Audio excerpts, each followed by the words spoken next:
मित्रांनो नमस्कार. 3 डिसेंबरला होणाऱ्या अरुणोदय मानसिक आरोग्य परिसंवादाच्या निमित्ताने रेडिओ देवगिरीच्या स्टुडिओला अनेक डॉक्टर, सायकॅट्रिस्ट, सायकोलॉजिस्ट आणि त्या विषयातील अनेक तज्ज्ञ मातब्बर लोकांनी भेटी दिल्या. आणि या भेटी दरम्यान त्यांनी व्यसनाधीनता, suicide prevention, positive mental health in Indian perspective अशा अनेक विषयांवरती गप्पा मारल्या, चर्चा केली. तर परिसंवादाच्या निमित्ताने घडून आलेल्या या सगळ्या चर्चेची, गप्पांची मालिका म्हणजे अरुणोदय. तर अरुणोदय मालिकेच्या 5व्या भागात आज आपण भेटणार आहोत डॉक्टर संदीप शिसोदे यांना. तर श्रोतेहो नमस्कार. आज आपल्या स्टुडिओमध्ये आलेले आहेत डॉक्टर संदीप शिसोदे, जे सायकोलॉजिस्ट आहेत. आपल्या गव्हर्नमेंट मेडिकल कॉलेजमध्ये ते क्लिनिकल सायकोलॉजिस्ट म्हणून काम करतात. तर डॉक्टर, सगळ्यात आधी तुमचं खूप खूप स्वागत आमच्या रेडिओ देवगिरीच्या प्लॅटफॉर्मवरती. धन्यवाद. सर, मला पहिला प्रश्न असा आहे की बऱ्याच लोकांना आपल्याला व्यसन लागलं हे कळतच नाही किंवा ते ॲक्सेप्ट करत नाही. व्यसनाची सुरुवात झाली किंवा आपल्याला व्यसन लागलंय हे कसं समजावं? एकतर असं लक्षात आलं आहे की कुठल्या तरी बड्डे पार्टीला, कुठल्या तरी ऑकेजनला आपण मित्रांसोबत जातो, मित्रांसोबत ती पार्टी करतो आणि त्यावेळेला एक टेस्ट म्हणून मित्र आपल्याला आग्रह करतात की एकदा घेऊन बघ, काही होत नाही, थोडंसंच घे. आणि मग त्याची फ्रिक्वेन्सी हळूहळू वाढत जाते आणि याला साधारण वर्षभराचा कालावधी असतो. त्याच्यानंतर संध्याकाळ झाली की आपल्याला काहीतरी बेचैनी वाटायला लागते आणि मग आपण शोधतो की आपल्यासोबत कोणी आहे का संध्याकाळी व्यसन करणारा किंवा अल्कोहोल घेणारा किंवा इतर धूम्रपानासारखे प्रश्न जे व्यसन आहेत ते. आणि मग दररोज ज्या वेळेला महिनाभरापेक्षा जास्त हे कन्झ्युम केलं जातं, घेतलं जातं कुठल्याही प्रकारचं व्यसन, त्याच्यानंतर मात्र एक बेचैनी होते, अस्वस्थता होते आणि असं एक आपल्याला स्वतःशी आपण बोलायला लागतो की आपण ते व्यसन नाही केलं तर आपला मूड लागत नाही आहे, आपण कॉन्सन्ट्रेट करू शकत नाही आहे, आपल्या आयुष्यात काही मजा येत नाही आहे. अशा प्रकारचा चुकीचा सेल्फ टॉक हा होत जातो आणि खूप दिवस याच्यामध्ये जातात. या दिवसांमध्ये इतर लोक पण आपल्याला बोलायला लागतात की अरे तू बऱ्यापैकी आता ते घ्यायला लागला आहेस, तुला सवय लागली वगैरे वगैरे. हे लोकांकडनं आपल्याला पहिला फीडबॅक मिळतो त्यावेळेला. आणि आपण जेव्हा अस्वस्थ होत असेल त्यावेळेला समजायचं की आपल्याला व्यसन जडलं आहे, व्यसन आपल्याला लागलं आहे आणि आपण आता क्रॉनिक व्यसनाधीनतेकडे चाललो आहे, म्हणजे जुनी जी सवय असते त्याच्याकडे. अच्छा. आणि व्यसन लागतं म्हणजे एखादं व्यसन मला कंट्रोल करतं आहे की त्या गोष्टीशिवाय आता माझं काही होत नाही आहे किंवा मला कुठले काम करायचं असेल तर आता मला ते लागेल. तर व्यसन हे थॉट प्रोसेसवरती कसं कंट्रोल करतं? हां, खूप छान प्रश्न विचारला.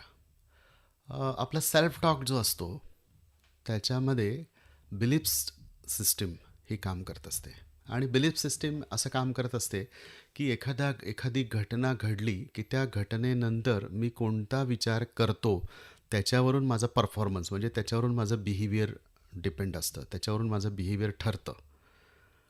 बरेच वेळेला काय होतं की मला समजतं की मला व्यसन लागलं आहे पण मी मान्य करत नाही आणि मी याला कंट्रोल करून घेईन, फार काही मोठी गोष्ट नाही आहे, माझ्या आटोक्यातलं आहे, मी उद्यापासून करेल, माझ्या बड्डेच्या दुसऱ्या दिवसापासून करेल, मी 31 डिसेंबर झाला की मग मी 1 नोव्हेंबरपासून हे सगळं बंद करेल, मग आता माझी आई बोलली आहे, माझ्या घरातले लोक बोलले आहेत, मी आता उद्यापासून बंद करेल.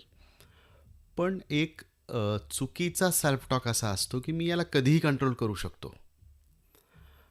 तर विचार जेवढे स्ट्रॉंग असतील की मी याला कंट्रोल करू शकतो तेवढंच स्ट्रॉंगली तो व्यसनाधीनतेकडे वळत जातो. कारण विचारांमध्ये फक्त येतं की मी कंट्रोल करू शकतो पण परफॉर्मन्समध्ये, प्रत्यक्ष व्यवहारामध्ये तो कंट्रोल करू शकत नाही. विचार हे मला व्यसन सोडायचं आहे हे फक्त तात्पुरते असतात पण मी व्यसनाने काही फरक पडत नाही. मग आपण अशी कारणं शोधायला लागतात की अरे त्याला इतक्या दिवसापासून व्यसन आहे, त्याचं काही झालं नाही आहे, हा बघ किती छान आहे. आणि हेच आपल्या लाईफचा अविभाज्य घटक आहे अशी एक चुकीचा समज होतो आणि याच्यातनं विचार हे व्यसनाधीनतेचं मुख्य स्रोत आहे. विचारांमध्ये योग्य बदल केला तर आपण त्याच्यापासून दूर जाऊ शकतो. विचारांमध्ये योग्य बदल केला नाही तर आपण त्याच्यामध्ये गुंतून राहतो. हे संशोधनातून लक्षात आलेलं आहे. आता मला व्यसन लागलं हे मला कळालं आहे. मला त्यावर कंट्रोल करता येत नाही हे पण मला कळतं आहे. मग अशा वेळी जो झगडा असतो ना स्वतःसोबत, की मला माहिती आहे हे सगळं माझ्यासाठी घातक आहे किंवा यामुळे माझं खूप नुकसान होतं आहे, मला लोक नावं ठेवत आहेत. पण ती एक वेळ झाली की ते कंट्रोल होत नाही किंवा स्वतःशीच नाही नाही आपण केलं नाही पाहिजे पण तरी पण आपण ते करतो. तर यातून बाहेर कसं पडायचं किंवा ॲट द एंड ते स्वतःवर आहे की शेवटी कुठल्याही मेडिसिनपेक्षा ते तुला ठरवावं लागेल की तुला सोडायचं की नाही. पण कसं स्वतःशी ते कसं कंट्रोल करायचं? अ, छान प्रश्न आहे हा. बऱ्याच लोकांना असं वाटतं की कुठल्या तरी गोळ्या पोटात घातल्या की त्याच्यानंतर धूम्रपान जाईल, अल्कोहोल सुटेल, मग त्याला वॉमिटिंग होईल, मग त्याला ॲडमिट केलं पाहिजे, त्याला रिहॅबिलिटेशन सेंटरमध्ये ॲडमिट करायला पाहिजे, तो 2-3 महिने तिथे राहिला तर तो विसरून जाईल वगैरे वगैरे. असं एक लक्षात आलं आहे की फार पूर्वी म्हणजे अगदी बालवयापासनं ते ज्या वयामध्ये व्यक्ती असतो त्या वयापर्यंत कुठल्या मनासारख्या गोष्टी झालेल्या नसतील आणि त्या गोष्टींची सल असेल, गिल्ट असेल, त्याची अपराधी भावना असेल तर ती व्यसनाधीनतेकडे घेऊन जाते. दुसरी गोष्ट, मला घरातले लोक माझ्या प्रतिमेला, माझ्या प्रतिभेला समजून घेऊ शकत नाही आहेत. ही एक फिलिंग असते आणि ती समजून घेऊ शकत नाही म्हणून मग मला माझ्यासमोर काही पर्याय नाही आहे. तर खरं तर ही हतबलता, हेल्पलेस आहे ही फिलिंग आणि ह्या हतबलतेमधनं तो क्रॉनिक होत जातो. सोडवायचं असेल तर सुरुवातीला आपल्या पास्टमध्ये आपण जर्नलिंग करायला पाहिजे. जर्नलिंग म्हणजे काय, की आपण कोणते कोणते थॉट्स डोक्यात घेऊन फिरतोय, बाळगतोय, ते आपण त्याला कुरवाळत बसतोय आणि त्या थॉट्सचा परिणाम म्हणून आपण अल्कोहोल घेतोय. हे आधी ते थॉट्सवर काम केलं पाहिजे, त्या घटनांवर काम केलं पाहिजे. ज्या घटना भूतकाळात झालेल्या असतील, प्रेझेंटमध्ये झालेल्या असतील, त्या घटनांवर माझं बिलीफ्स जर आपण योग्य पद्धतीने बदललं, म्हणजे माझ्या बॉसने, माझ्या ऑफिसच्या बॉसने माझा सगळ्यांसमोर अपमान केला. अपमान केला म्हणजे माझं इमेज, सेल्फ इमेज जी आहे, सेल्फ जी आदर असतो तो ढासळला, तो दुखावला गेला आणि त्याच्यातनं मग मला घेतलं पाहिजे काहीतरी, मला त्याच्याशिवाय बरं वाटत नाही आणि मग तो काय करतो की ज्या अपराधी त्यावेळेला त्याचं जे गिल्ट असतं, त्यावेळेला त्याची जी इन्सिक्युरिटी असते, त्याचा जो अपमान झालेला असतो, तो अपमान थोडा वेळ विसरण्यासाठी तो अल्कोहोल किंवा इतर गोष्टी कन्झ्युम करतो आणि त्याचा एक असा भ्रम असतो की एवढ्या वेळा मग मी सगळं विसरून जातो, मी एकदा ते घेतले ना की मला काही आठवत नाही. पण खरं तर ती नशा काही वेळापुरता असते, ती उतरल्यानंतर पुन्हा ती गोष्ट तुम्हाला आठवणार आहे. तर त्या गोष्टीवर काम करायला पाहिजे की त्या बॉसने मला का झापलं, त्याने माझा इन्सल्ट का केला, मी त्याच्यातनं त्याला माफ करणं, त्या व्यक्तीला माफ करणं, हा एक माझ्यासमोरचा पर्याय. दुसरा पर्याय आहे की त्यांनी मला ज्या गोष्टींसाठी झापलं, बोलला, अपमानित केलं, त्या गोष्टींवर मी काय काम करायला पाहिजे, यापुढे अशी चूक होऊ नये माझ्याकडनं, हे ॲक्सेप्ट करणं जेव्हा आपण सुरू करतो तेव्हा आपण अल्कोहोल आणि इतर गोष्टींपासून दूर जातो. म्हणजे विशेषतः सगळ्या प्रकारच्या व्यसनांच्या मूळ जो असतो त्यामध्ये हतबलता, नैराश्य आणि कुठली तरी गोष्ट माझ्या मनासारखी होत नाही आहे हे असतं. तर आपण ॲक्सेप्ट केलं की मी त्याच्यातनं प्रयत्न करेल, पुढे जाईल, इतरांशी बोलेल, इतरांची मदत घेईल, चांगल्या सवयी माझ्या दैनंदिन जीवनामध्ये आणेल, या गोष्टी केल्यानंतर सहज कुठल्याही प्रकारचं कितीही जुनं क्रॉनिक कुठलाही धूम्रपान, अल्कोहोलचं जर व्यसन असेल तर त्यातनं आपण बाहेर पडू शकतो. म्हणजे ते सोडायचं असेल तर त्याची सुरुवात कशी झाली याचे रिझन शोधून त्यावर काम केलं पाहिजे. अगदी. सर, आत्ताची पिढी बघितली ना तर माझं एज आणि तुमचं एज, तर जे काय मी माझे मित्र किंवा आज माझ्यापेक्षा जे लहान मुलं आहेत, तर आम्ही स्मार्ट खूप IQ खूप चांगला असला तरी आमचा EQ मला खूप कमी वाटतो. की खूप छोट्या छोट्या गोष्टींचं इतकं दुःख बाळगून घ्यायचं. म्हणजे ब्रेकअप झालं तर मुलं 2-2 वर्ष त्यातून बाहेर येत नाहीत आणि आता तेच सगळं आहे आणि त्याच्याशिवाय आता पुढे आयुष्यच नाही. तर आणि ते इमोशनली कमजोर असतं आणि काही काही लोक त्यातून आत्महत्येकडे पण जातात किंवा व्यसनाकडे जातात. एंड पॉईंट त्याचा आत्महत्या. तर तुम्हाला तुम्ही पण गव्हर्नमेंट कॉलेजमध्ये काम करतात. तर हे जे लहान वयातली ॲडिक्शन्स आहेत आणि सुसाईड प्रिव्हेन्शन आहे, तर त्याबद्दल तुम्ही काय सांगाल? एकतर अ, कसं होतं की मुख्य स्रोत म्हणजे मुख्य काम जे आहे स्टुडंटचा तो ॲकॅडमिक आहे. म्हणजे त्याचा परफॉर्मन्स त्यांना देणं, मार्क्स घेणं, अचिव्हमेंट करणं आणि पुढे जाणं.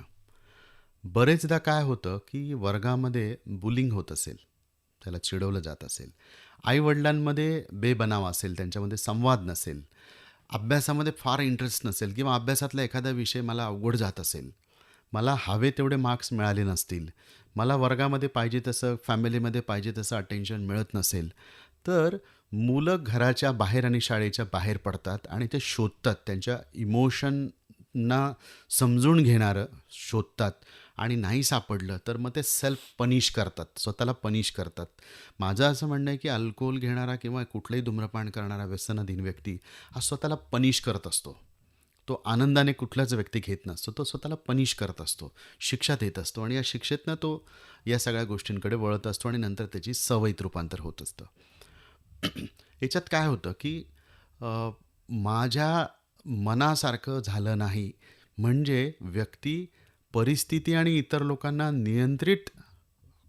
त्यांच्यावर नियंत्रण मिळवण्याचा प्रयत्न ज्या वेळेला करत असतो आणि त्याच्यात त्याला यश आलेलं नसतं, त्यावेळेला तो अशा प्रकारच्या गोष्टींकडे जात असतो. आता तुम्ही एक एक्झाम्पल दिलं ब्रेकअपचं.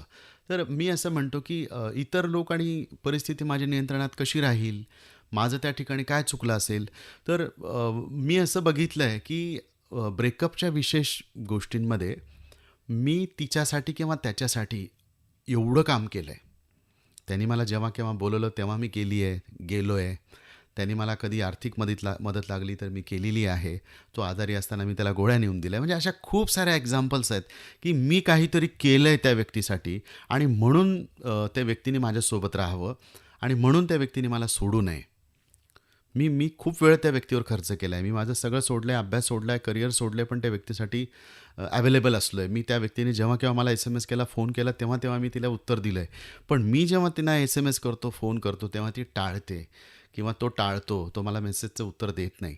हे समजून घ्यायला पाहिजे की त्यावेळेला त्या व्यक्तीला बिझी असेल, काहीतरी कामात असेल आणि मी तिच्यासाठी केलं आहे म्हणजे माझ्यामध्ये त्या क्षमता आहेत आणि त्या व्यक्तीने माझ्याकडे मागणी केली आहे, माझ्याकडे त्या दृष्टीने बघितलं आहे की हा मला मदत करू शकतो. म्हणजे त्यांनी मला मोठेपणा दिला आहे आणि तो मोठेपणा मी त्यावेळेला स्वीकारला आणि नंतर मी असं समजतो की मी आता लहान झालो आणि तू मोठा हो आणि तू मला मदत कर. पण त्या व्यक्तीने तुम्हाला एक मदतनीस म्हणून, एक हेल्प करणारा म्हणून, एक चांगला माणूस म्हणून तुमच्याकडे मदत मागितली आहे. ती अनकंडिशनल मदत म्हणून जर तुम्ही स्वीकारली तर मात्र तुम्ही आनंदी आणि छान राहू शकता. त्याच्यात कंडिशन टाकल्या की नाही तू असं वागलं म्हणजे मग छान, असं नाही वागलं म्हणजे छान नाही. असं जर केलं, कंडिशनल जर असेल तर मात्र तुम्हाला अस्वस्थता, मानसिक अस्वस्थता ही होणार आहे आणि याच्यातनं तुम्ही सुसाईडपर्यंतचं टोक गाठणार आहात. एखादी व्यक्ती माझ्या आयुष्यातनं गेली तर हरकत नाही, तिच्यासोबत मी किती दिवस छान काढलेत, मला छान फिलिंग त्यासोबत केव्हा केव्हा आलं, त्याच्यासोबत केव्हा केव्हा आलं, ते आठवणं, त्याचं फील करणं आणि हरकत नाही, तिची वाट माझी वाट आता वेगळी आहे, ॲक्सेप्ट करणं. मला माहिती आहे ह्या गोष्टी बोलायला सोप्या आहेत पण करायला अवघड आहेत.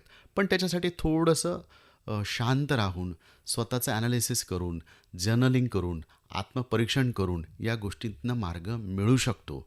आणि एक गोष्ट माझ्या आयुष्यातनं गेली तर त्याची खुन्नस म्हणू आपण, की आपण एखादा परफॉर्मन्स, अकॅडमिक, बिझनेस, करिअर याच्यामध्ये जास्त एफर्ट आपण घालून स्वतःला सिद्ध करावं असं मी या ठिकाणी सांगेल. की कोणी आपल्याला नाकारलं म्हणजे आपण आयुष्यातनं नाकारलेले नसतो.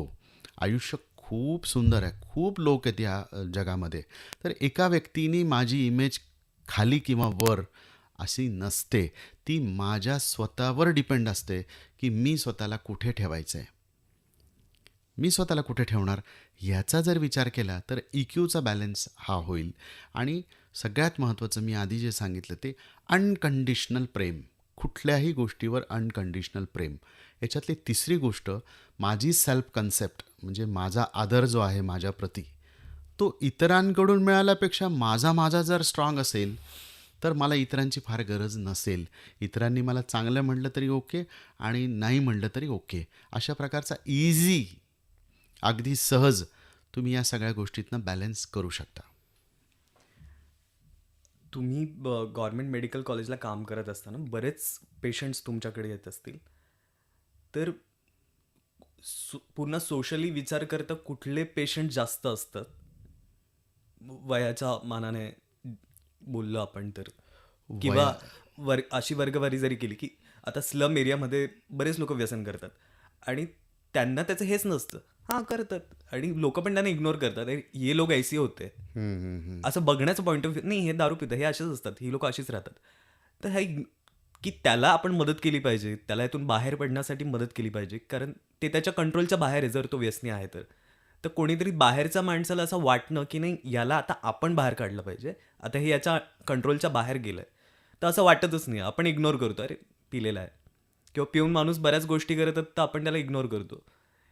तर जे पिणारे लोक असतात किंवा जे ॲडिक्टेड आहेत त्यांच्याकडे आपण इग्नोर करतो त्यांना, बल्कि त्यांच्याकडे पेशंट म्हणून बघण्याची गरज आहे.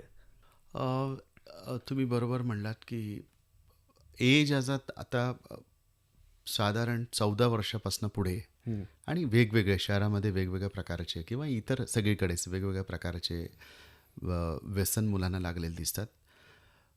त्याच्यामध्ये तर पूर्वीच्या ज्या व्याख्या होत्या धूम्रपान आणि अल्कोहोलपर्यंत, आता त्याच्या पुढे गेलं आहे. आपल्या सगळ्यांना माहिती आहे की आपल्या शहरामध्ये एक फॅक्टरी कित्येक वर्षापासून सुरू होती आणि करोडो रुपयाचा बिझनेस होता. म्हणजे ते इथे इझिली अवेलेबल होणार आणि कमी प्राईजमध्ये अवेलेबल होणार. स्लम्समध्ये थोडंसं प्रमाण जास्त आहे. त्याचं कारण मला असं वाटतं की त्या लोकांवर नियंत्रण ठेवणारे आईवडिलांचा बेबनाव असू शकतो. दुसरं असं लक्षात आलं आहे की काहीतरी कमवायचं आणि त्यातला एक पार्ट याच्यावर खर्च करायचा आणि तिथे बाकीचा जो ग्रुप असतो तो ग्रुप असंच म्हणतो की संध्याकाळी मस्त घ्यायची, झोपायचे, उद्या सकाळी पुन्हा कामाला लागायचं, काम चांगलं होतं, छान होतं. अशा प्रकारचा एक सोशल नॉर्म झाला आहे. म्हणजे आजकाल लग्नांमध्ये वेगवेगळ्या पार्ट्यांमध्ये सर्रास हे प्रकार होतात. त्याच्यामुळे लहान मुलं पण हे शिकतात की हे सोशली ॲक्सेप्टेबल आहे. या सगळ्या गोष्टी सामाजिकदृष्ट्या हे ॲक्सेप्ट करणार आहेत, कारण ह्या जाहीरपणे सगळ्यांच्या ग्रुपने ह्या सगळ्या कन्झ्युम केलं जातं आहे, असा एक भाग होतो. दुसरं, मी आयुष्यात खूप काही मोठं करू शकणार नाही आहे, त्याच्यामुळे माझं आयुष्य बांधून टाकणं की इथपर्यंतच ठेवणं, ॲडिक्शन करणं, थोडंफार कमवणं, चांगलं खाणं, जसं असेल तसं राहणं आणि दिवस काढणं. मोटिवेशनचा अभाव असतो, सेल्फ मोटिवेशनचा.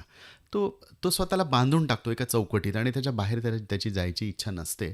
आणि अशा ठिकाणी पण इझिली मिळतं सगळ्या गोष्टी. इझिली त्या ज्या थोड्याशा स्लम भागामध्ये इझिली गोष्टी मिळून जातात, स्वस्तात मिळून जातात आणि त्याच्यामुळे ह्या गोष्टी होत असतात.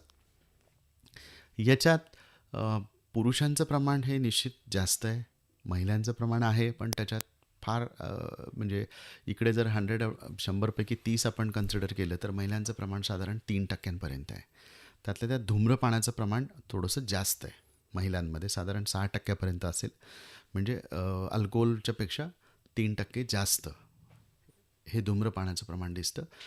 14 वर्षापासून पुढे धूम्रपानाचं प्रमाण जास्त दिसतं आणि साधारण 25 वर्षाच्या पुढे अल्कोहोल कन्झ्युम करण्याचं प्रमाण हे जास्त असतं.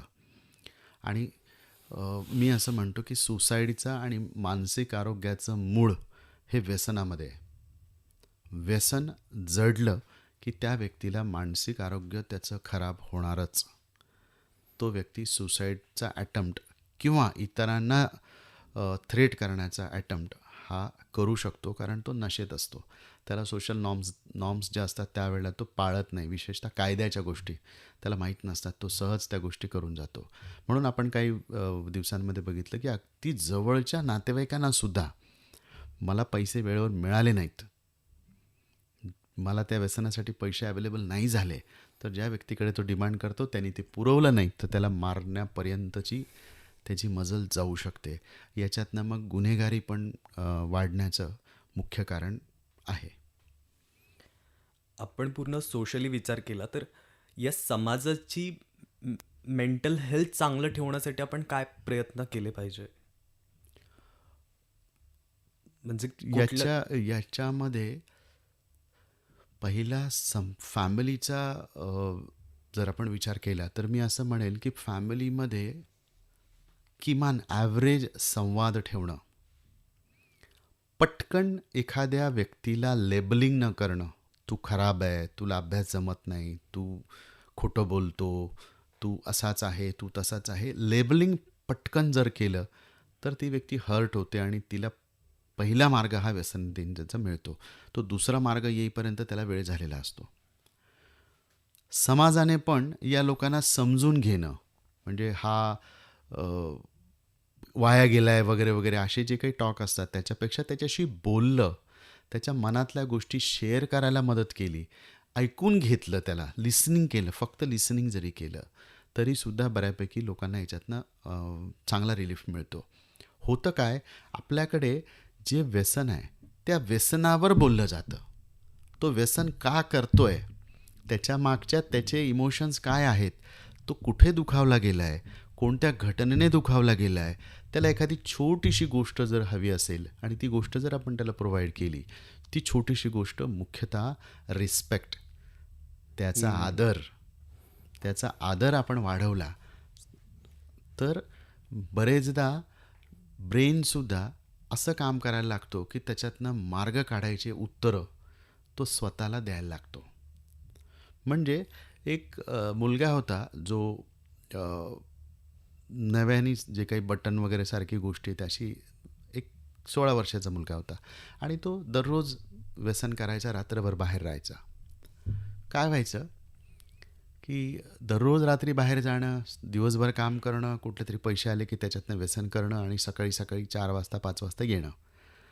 मग तो माझ्याकडे आला आणि मग त्याचे फॅमिली मेंबर्स म्हणायला लागले की याला वडील नाही आहेत, याचा मामा याला सांभाळतो, आई असते, आई कामाला जाते आणि हा पोरगा असा करतो, याचं वय काय, यांनी आता शिकायला पाहिजे वगैरे वगैरे वगैरे. आणि मग ते त्याला तेच ते सांगत होते आणि त्याच्याने काही फरक पडत नव्हता. मग मी त्याच्याशी जेव्हा बोललो तर तो मला असं म्हणला की मी जेव्हा रात्री घरी येतो तेव्हा मला पलंगावर झोपायचं असतं. मला असं वाटतं की मला पलंगावर झोपलं तर छान झोप लागेल. आणि मग माझे मामा मामी म्हणतात की नाही पलंगावर माझी मुलं झोपतील, म्हणजे त्यांची मामा मामीची, आणि तू इथे खाली झोप. तर माझा तो अपमान होतो. मला असं वाटतं की माझं अस्तित्वच नाही आहे, मी उपऱ्यासारखा या घरामध्ये. माझं काही म्हणणं माझं म्हणणं कोणी ऐकूनच घेत नाही, मला कोणी समजून घेत नाही आहे. मी 1-2 वेळा त्यांच्याशी बोललो पण की मला तिथे झोपायचं आहे, पण मला ते झोपू देत नाही आहेत. मग काय करणार मी? माझं आयुष्य जर असंच असेल तर मग असंच काढणार मी. तर जेव्हा मी त्याच्या घरच्यांना सांगितलं की ठीक आहे आपण बघू ना, आपण काय करू की तुमचे 3 लेकरं असतील तर 3 लेकरांपैकी आपण असं करू की 3 दिवस तुझे, 3 दिवस याचे, 2 दिवस याचे, असं काहीतरी आपण ॲडजस्ट करू, आपण करून बघू. आणि ते करून बघितल्यानंतर मी त्यांना असं सांगितलं की तुम्ही कुठल्याही प्रकारचं लेबल करू नका. पास्ट जो आहे, भूतकाळ जो आहे, त्याच्यावर जे काही टोमणे मारतात, जे काही टोचणी देतात, अपमानास्पद वाक्य वापरतात, ते अपमानास्पद वाक्य वापरू नका. काय होतं आपल्याकडे खूप सर्रास बघितलं आहे मी आत्ताच्या 23 वर्षाच्या अनुभवामध्ये, एखादा मूल एखाद्या गोष्टीमध्ये चुकला की त्या घरात येणारा आणि त्या घरात असणाऱ्या प्रत्येक माणसाला त्या खराब गोष्टीबद्दल सांगितलं जातं आणि प्रत्येक जण त्याला लेक्चर देत असतो. तो आपलं खालीमान घालून ऐकत असतो, कारण त्याच्या आतच जात नसतं ते. तो आपलं खालीमान घालून मग त्याला कोडगा म्हणणार, भामटा म्हणणार, याला काही फरक पडत नाही असं म्हणणार. पण त्याऐवजी का वाटतं तुला असं, काय कारण असतील याचे, आम्हाला तू सांगू शकतोस का, आमच्याशी बोलतोस का, आम्हाला कळतंय तुझा त्रास, हरकत नाही, होत असतं चूक माणसाकडून, पण काहीतरी आमच्याकडनं चुका झाल्या असतील तर तू आम्हाला सांग, आम्ही तुला काय बोलावं, कसं बोलावं. अशा पद्धतीने जर त्याच्याशी तुम्ही बोललात, लेबलिंग न करता, टोचणी न देता, अपमानास्पद वाक्य न वापरता, तर निश्चित बोलतो. दुसरं मला असं पण वाटतं की अशा लोकांसोबत त्यांच्या जवळच्या व्यक्तीने तोंड बंद करून फक्त सोबत राहावं, त्याच्या मागे पुढे. त्याला एक फील येतो की ते मला अटेंड करतायत, ते माझ्यावर लक्ष देत आहेत, ते माझ्या मागे पुढे आहेत, माझं आवडीचं जेवण बनवलं आहे, माझा आवडीचा कपडा आणला आहे, माझ्या आवडीचा पेन आणला आहे, माझ्या आवडीचं चाललं या घरामध्ये. म्हणजे त्याला थोडंसं सेल्फ इस्टीम त्याचा वाढतो, सेल्फ कन्सेप्ट त्याचा वाढतो. आणि सेल्फ कन्सेप्ट त्याचा वाढला की मग त्याला एक प्रेशर येतं की मी आता याला तोडलं नाही पाहिजे, आणि मग तो चांगल्या मार्गाने, म्हणजे जे काही समाजामध्ये आपण नॉर्म्समध्ये म्हणतो तशा पद्धतीने तो जायला लागतो. माझा पुढचा प्रश्न, 2 प्रश्न असे जरा वेगळे आहेत, की आपण जे व्यसनाविषयी बोलतोय ते एखाद्या पदार्थाच्या व्यसनाविषयी बोलतोय, पण आता आमच्याकडे सोशल मीडियासारखा प्लॅटफॉर्म आहे की जिथे मला सर्रास अख्ख्या जगातल्या सगळ्या गोष्टी दिसतात आणि खूप सेकंदामध्ये खूप व्हरायटीच्या दिसतात, सेक्सच्या असतील, ह्युमरच्या असतील, आणि आमच्याकडे खूप ऑप्शन आहे आजकाल सगळ्याच बाबतीत, खाण्याच्या बाबतीत असो, एंटरटेनमेंटच्या बाबतीत असो. आणि म्हणजे याच्यासाठी की हे मला मूळ वाटतं की बेचैनी आम्हाला पटकन येते, मला कंटाळा पटकन येतो, मला बोर पटकन होतं. बल्कि आता माझ्याकडे खूप ऑप्शन आहेत. आधीच्या काळाकडे म्हणजे माझ्या आजोबांकडे, माझ्या वडिलांकडे ते नव्हते, पण तरी त्यांना कंटाळा नव्हता येत, की जे मला पटकन कंटाळा येतो किंवा माझ्या एजच्या मुलांना खूप पटकन कंटाळा येतो. आणि मग आता काय करायचं, या वेळेचं काय करायचं, असा प्रश्न पडतो. आणि ॲडिक्शन मग त्याच्यात खूप असतात. मग ते सोशल मीडियाचं ॲडिक्शन असेल, ते स्क्रोल करत बसणं रात्र रात्र, किंवा सेक्सचं ॲडिक्शन असू शकतं, की मग तेच व्हिडिओज बघणं, किंवा मग डेटिंग ॲप्स असतात त्यावरती बराच वेळ जातो. तर मग यावर म्हणजे कसा कंट्रोल मिळवणं, किंवा याचं काय रिझन आहे की पटकन मुडी आहेत खूप. जसं आपण आधी बोललोत ना की कुठलाही फॅमिलीतला व्यक्ती एकमेकांच्या चांगल्या गुणांवर बोलायला लागला, एकमेकांच्या चांगल्या गोष्टींनाचं कौतुक करायला लागला, तर त्यावेळेला आपण मोबाईल आणि इतर गोष्टी कमी वापरतो, कारण आपण ते इन्व्हॉल्व होतो त्या फॅमिलीमध्ये, है ना. एक बॉन्डिंग तयार होतं. मित्र असतील, त्या मित्रांनी पण असंच केलं की अरे हा चांगला बॉलिंग करतो, हा चांगला क्रिकेट खेळतो, किंवा जे व्यावसायिक असतात त्या व्यावसायिकांमध्ये पण की अरे आज तुझ्या ऑफिसमध्ये काय झालं, माझ्या ऑफिसमध्ये हे झालं, मग तू काय केलं, काही समस्या आल्यात का, मी काही मदत करू शकतो का, अरे अमुक एक मित्राची तब्येत खराब झाली, आपण त्याला भेटून यायचं का. अशा प्रकारचं जर टॉक असेल तर त्यावेळेला बॉन्डिंग वाढते, एकमेकाचं इंट्रॅक्शन होतं, एकमेकांमध्ये विचारांची देवाणघेवाण होते, आणि त्याच्या चांगल्या गप्पा रंगतात. आजकाल काय झालं आहे की मोबाईल जो असेल, म्हणजे आता मी बघतो आहे की 11वी-12वीच्या आधीपासनं स्वतंत्र मोबाईल दिला जातो. त्याचं कारण असं होतं की मुलगा मोबाईल मागतो आणि मला काहीतरी करायचं असतं, मला काहीतरी सोशल मीडियावर जायचं असतं, आणि मग माझी चिडचिड होते. मग मी माझा आणि आईचा मोबाईल घेण्यापेक्षा आई पण चिडलेली असते, आणि मग ती काय करते, याला घेऊन टाका नाही की वेगळा फोन, त्याला वेगळा फोन देऊन टाका. मग ज्या वेळेला त्याला माझा मोबाईल मागायचा असतो, म्हणजेच त्यावेळेला त्याला काहीतरी मला कॉपी करायचं असतं, कारण मी मोबाईलमध्ये असतो. बरोबर आहे का, तो बघतो ना, त्यावेळेला माझा वेळ त्याला पाहिजे असतो, माझं स्पेशल अटेन्शन त्याला पाहिजे असतं, माझ्यासोबत त्याला इंटरॅक्शन करायचं असतं, मला त्याला एंटरटेन करण्यासाठी कुठल्या तरी गोष्टी करायच्या असतात, केल्या पाहिजेत, पण त्या मी करत नाही, आणि मी त्याला एक मोबाईल घेऊन देऊन टाकतो. म्हणजे मी मोबाईल हा आईवडिलांचा रिप्लेसमेंट देतो त्याला, आणि मग तो आईवडिलांनी जो त्याचा वेळ घ्यायचा असतो, घ्यायला पाहिजे, तो वेळ मोबाईल घेत असतो. आणि मग तो आईवडिलांना रिप्लेस केल्यानंतर, कारण तो मोबाईल त्याला एंटरटेन करतो आहे, तो मोबाईल त्याचं मनोरंजन करतो आहे, त्याला वेळ देतो आहे ना मोबाईल. आईबाबा देत नाही आहेत, कारण ते बिझी आहेत. पण नंतर जेव्हा तो मोबाईल जास्त होतो, तेव्हा तो मोबाईल हिसकवण्याचा प्रयत्न, काढून घेण्याचा प्रयत्न, आणि बेचैनी, अंगावर येणं, तोडफोड करणं, मोबाईल फोडून टाकणं, पळून जाणं, सुसाईडपर्यंतचे अटेम्प्ट होतात. म्हणजे काय की तुम्ही त्याला आईवडिलांचा रिप्लेसमेंट मोबाईलमध्ये केलेला असल्यामुळे आईवडील माझ्यापासून दूर जात आहेत, हे इमोशनल फीलिंग त्याला येतं, आणि त्याच्यातनं तो सगळं हे करतो. त्यापेक्षा मोबाईल सोडून तुम्ही जर वेळ देत गेलात, फॅमिलीमधले लोक एकमेकांना, बऱ्याचशा फॅमिलीमध्ये 5 लोक बसलेले आहेत, टी व्ही सुरू असतो आणि प्रत्येक मोबाईलवर असतो. प्रत्येकजण टी व्ही सुरू आहे, बातम्या सुरू आहेत, सिरियल सुरू आहे, पण सगळे मोबाईलमध्ये, थोडं मोबाईल, थोडा टी व्ही, हा प्रकार असतो. एकमेकांशी डायलॉग कमी झालेला आहे. तर मी जर माझं समाजाचं रिप्लेसमेंट म्हणून जर मोबाईलकडे बघत असेल, तर त्याचं ॲडिक्शन मला होणारच आहे. समाजानेच जर ते एंटरटेन केले का नाही, हे सगळ्यांची जबाबदारी आहे. वैयक्तिक जोपर्यंत हे बदल आपण करणार नाही तोपर्यंत आपण समाजाकडे अपेक्षा करणार नाही. तर मोबाईलचं रिप्लेसमेंट हा व्यक्ती आहे हे तो विसरतो आणि तो त्याचा ॲडिक्ट होतो. सोशल मीडियामध्ये पुन्हा काय माहिती का, की स्वतःची फोटो टाकणे आणि त्याला किती लाईक्स आले, किती स्टार आले, किती कमेंट्स आल्या, तो त्याच्या मागे असतो. म्हणजे एकदा फेसबुक पोस्ट टाकली, इन्स्टाला पोस्ट टाकली, व्हॉट्सअपला टाकली, की त्याच्यानंतर थोड्या वेळाने तो चेक करतो किती लोकांनी बघितलं आणि काय रिस्पॉन्स आले. म्हणजे तो समाजाकडनं जे आधी अपेक्षित होतं, थेट कॉग्नेटिव्ह पर्सन टू पर्सन, ते आता इथे होतं. म्हणजे मी असं पण बघतोय सध्या, की एखाद्या चांगल्या माणसाच्या जवळच्या मित्राच्या आईचं एक्सपायर झाली, ती जर गेली फोटो टाक. तर फोटो टाकतात आणि फोटो टाकल्यानंतर त्याचा फोटो टाकण्याचा उद्देश जर समजा तिथे सगळ्यांना माहिती व्हावं हा असेल, तर सगळे लोक श्रद्धांजली तिथेच वाहून घेतात. त्या माणसाला भेटण्याची गरज नाही, आपण तिथे वाहून टाकली त्याला श्रद्धांजली, डोक्यातनं एक ते भाग कट होतो. आणि तो नंतर भेटला तरी त्याला विचारणार नाही की अरे कसं झालं, काय झालं, की कशा गेल्या, आजारी होत्या का, हॉस्पिटलमध्ये होत्या का, असं पण आपण तसदी घेत नाही. कारण आपला ब्रेन असं समजतो की तू कुठेतरी त्या व्यक्तीबद्दलची तुझे इमोशन तू दिलेले आहेस.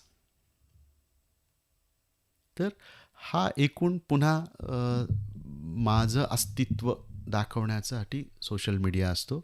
आणि दुसरं असं असतं की मोबाईलची रचना, लाईटची रचना, मशीनची रचना अशीच केली गेली आहे की ज्याच्यामध्ये तुम्हाला एक्सप्रेशनला वाव नाही आहे, तुम्हाला फक्त रिसिव्हिंगला वाव आहे. कारण तुमचे डोळे आणि कान काम करत असतात, बाकीचे कॉग्नेटिव्ह ऑर्गन काम करत नसतात. त्याच्यामुळे ॲडिक्शन फास्ट होतं आणि त्याच्याने व्यक्ती अस्वस्थ होतो. ब्रेनमध्ये वायरिंग्स चेंज होतात. सतत त्याच वायरिंग्ज वापरल्या तर त्या घट्ट होतात, त्या काम जास्त ॲक्टिव्हली करायला लागतात आणि मग त्याच्यातनं त्याला ॲडिक्शन होतं. आणि ती गोष्ट त्याला पाहिली नाही, बघितली नाही, ऐकली नाही तर त्याला अस्वस्थता होते.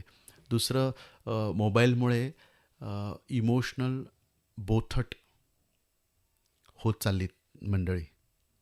कारण आपण हे पण बघतो, एखाद्याचा ॲक्सिडेंट झाला आहे, तो तिकडे तडफडतो आणि मेजॉरिटी लोक त्याचा व्हिडिओ रेकॉर्ड करत आहेत. म्हणजे त्यांना त्या व्हिडिओमधून ती बातमी सनसनाटी कुठेतरी फॉरवर्ड करायची असते. मी बघितलं, माझ्या डोळ्यांनी बघितलं, असं काहीतरी.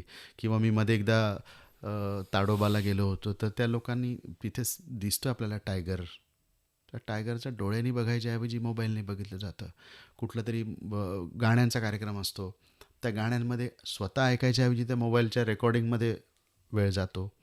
तर ही सगळी जी आहे, ही जोपर्यंत ह्या सिस्टीम आपण बंद करणार नाही तोपर्यंत self development, cognitive development, emotional ओलावा ज्याला आपण म्हणू, तो राहणार नाही. आता पर्सनली माझा एक मित्र आहे, लहानपणापासून आम्ही सोबत होतो. तर तो ॲडिक्टेड झाला. आता मी शिक्षणासाठी बाहेर होतो, तो इथे होता, त्याचं वेगळं शिक्षण, माझं वेगळं शिक्षण. पण आम्ही कधीही आलो तर आम्ही भेटतोय. तर थोडे दिवस गॅप पडल्यानंतर मी तिकडे बिझी होतो, त्याचं वेगळं शिक्षण झालं होतं. तर तो ॲडिक्टेड झाला. आता तो गांजा घेतो, तो MD घेतो आणि त्यांनी त्या नशेमध्ये बरेच चुकीचे गोष्टी केल्या, त्यामुळे त्याच्यावर केस झाल्या. पण त्याचं वय लहान होतं म्हणून त्याला रिहॅबमध्ये ठेवलं. आणि हे सगळं मी बघतोय आणि मला तो माहिती आहे तो कसा आहे, तो माणूस म्हणून तो कसा आहे किंवा तो आधी कसा होता. सो मला असं झालं की मी बोलतो पण त्याच्याशी की तू हे कसं झालंस, किंवा बोलताना पण तो नॉर्मल बोलतो माझ्याशी, खूप हळवं होऊन बोलतो, रडतो. आणि जेव्हा मी आत्ता त्याच्याशी बोलतो किंवा मी पण त्याचा प्रयत्न करतो की काय मूळ आहे तुझं, किंवा तुला नाही वाटत का, तर तो बोलतो मला वाटतं, मला पण सोडायचं, पण आता आदत लग गई. तर मी पण त्याच्याशी गप्पा मारतोय आत्ता सध्या की त्याच्यासोबत वेळ घालवणं, हे करणं. तर तो बोलतो की मला कळतं की काय होतंय, मला सोडायचं पण आहे, पण माझ्या कंट्रोलमध्ये नाही आहे. सो मी त्याला समजवतोय, मी त्याला हे करतोय, मी त्याच्याशी गप्पा मारतोय, जोक करतोय, हे करतोय, 4 मित्रांना बोलवतो, त्याच्यासोबत वेळ घालवतो. पण तरी ॲट द एंड आता मला असं झालं की भाई ते तुझ्यावरच आहे. मी काहीच नाही करू शकत, मी तुला बांधून नाही ठेवू शकत, किंवा मी तुला इथे अडवून ठेवलं तरी तू घरी जाऊन तेच करशील. सो मला कळत नाही की आता मी तुला कशा पद्धतीने मदत करू. आणि मला असं वाटतं की आता ते तुझ्या हातात आहे. जेव्हा की तो तिथे राहून तिथे कितीतरी मेडिसिन घेऊन पण तो आता परत तेच करतोय. तर मला कळत नाही की तू त्याला कशी मदत करावी आणि मला असं वाटतं की ते तुझ्यावरच आहे, तर त्याने काय करावं? आपल्याकडे अजूनही विशेषतः ग्रामीण भागात, शहरी भागात पण आहे, असं काही नाही आहे. मुलगा ऐकत नसेल, अभ्यास करत नसेल, खेळत असेल खूप, रुटीन फॉलो करत नसेल, तर याला हॉस्टेलला टाकून द्या, याला बाहेरगावी पाठवून द्या. तर हे पालक ठरवतात त्या मुलाचं बिहेवियर किंवा त्यांनी काय करावं ते. तसंच आता या तुमच्या मित्राचं बाहेरगावी कशासाठी गेला, कोणी पाठवला, त्याचं निवडलेलं करिअर त्याला आवडत होतं का, त्यांनी त्याच्यावर योग्य व्यक्तींचा सल्ला घेतला का, हे एक महत्त्वाचं आहे.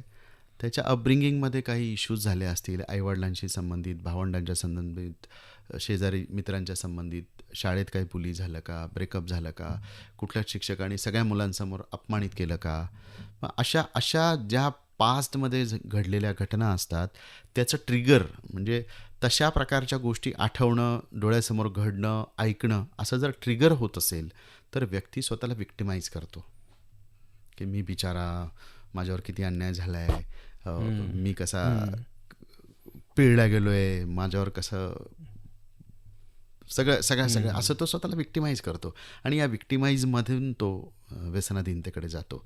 त्याला कळत असतं म्हणजे मूळ तोच आहे जो आधीचा होता, पण मधल्या काळामध्ये त्याला योग्य ऐकणारा, योग्य समजून घेणारा व्यक्ती किंवा तो स्वतःला योग्य पद्धतीने बिलीफ्सचं मॉडिफिकेशन करू न शकल्यामुळे तो या सगळ्या गोष्टींमधून बाहेर पडणं अशक्य आहे. तर सुरुवातीला त्याचे काय बिलीफ्स आहेत, कुठल्या घटना घडल्यात आणि त्याचा त्याच्यावर काय परिणाम झाला, हे जर तुम्ही त्याच्याशी बोललात तर निश्चित त्याचं मॉडिफिकेशन म्हणजे काय करायला लागेल की पूर्वी जर मला वर्गामध्ये एका शिक्षकाने सगळ्यांसमोर पनिश केलं आणि मग त्याच्यानंतर मुलं हसतील, चिडवतील, कसा हाणला तुला, है ना, सगळ्या मुलांसमोर ते बुलिंग करतात मुलं.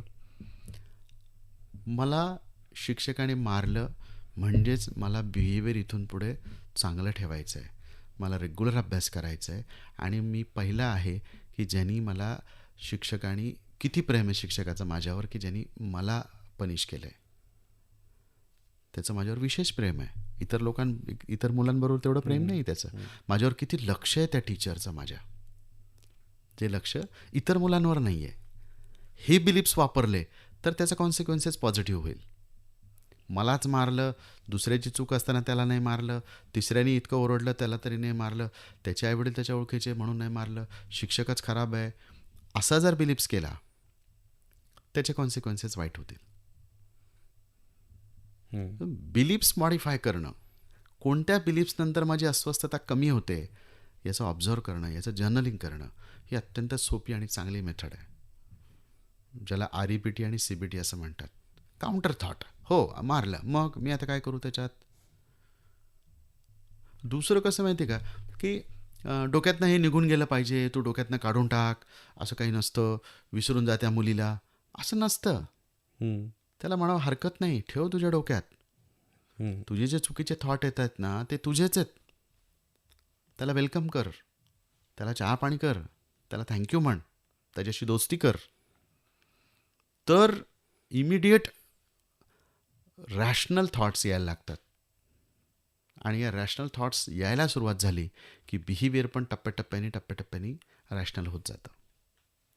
म्हणजे आता जेवढे काही गप्पा आपण मारल्या, ॲट दी एंड मला असं वाटतं की माणसाला काय हवं असतं तर अटेन्शन, रिस्पेक्ट, मग तो लहान जरी असला तरी ते रिस्पेक्ट, प्रेम, माया आणि यातून सगळ्यातून मिळणारे जे समाधान असतं, जे सुख असतं, जे तिथून आपल्याला लोकांकडून मिळत नाही, म्हणून मग आपण ते वेगळ्या वेगळ्या ठिकाणी शोधायला लागतो. आणि मला हेच एक रिझन वाटतं. तर तुम्ही आमच्या स्टुडिओला आलात आणि आमच्यासोबत एवढ्या गप्पा मारल्यात त्याबद्दल खूप खूप थँक्यू.